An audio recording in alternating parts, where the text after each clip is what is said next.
మీ పేరేంటి బ్రో? బంటి. ఓ, నా పేరు హరీష్. ఏం చేస్తుంటారు? అది వనం రెస్టారెంట్. ఓ, రెస్టారెంట్లో కొంప తీసి నువ్వు ఓనర్ కాదు కదా? కాదు, వర్క్ చేస్తాందో. వర్క్ చేస్తుంటావు? అదేంటి నాతో రెస్టారెంట్ ఓనర్ మీరేం చెప్పారు?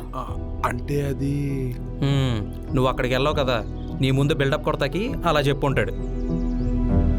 అయినా నువ్వేంటి మేఘనా, ఇంకెవరూ లేనట్టు రెస్టారెంట్లో బేలర్తో కూడా ఫ్రెండ్షిప్ చేస్తున్నావా? హరీష్, అయినా బ్రో, ఇందాక నువ్వు క్లాస్ పీకే చూసావా? దానికి కూడా ఫీల్ అవట్లా. నువ్వేం చేస్తావో తెలిసాక నీతోనా చెప్పించుకున్నానని ఇప్పుడు ఫీల్ అవుతున్నాను. మీ దగ్గర ఒక 500 రూపాయల నోటు ఉందా? బ్రో, ఫ్లోలో ఇది మీ రెస్టారెంట్ అనుకుంటే టిప్ అడుగుతున్నట్టున్నావు. ఇది ఇంకో కాఫీ షాప్. ఇది మీకు కావాలా? చెప్పు బ్రో, ఇది మేఘనాది, నాది కాదు. కావాలా? కావాలి. ఏం చేస్తున్నాడు వీడు?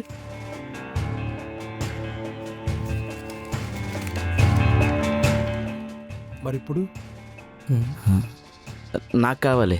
నాకు కూడా కావాలి. ఎంత అడిగినా ఈ డబ్బు వాల్యూ తగ్గిందా బ్రో? మరి ఎలాంటి పని చేసినా మనిషి వాల్యూ ఎంత తగ్గుతుంది బ్రో?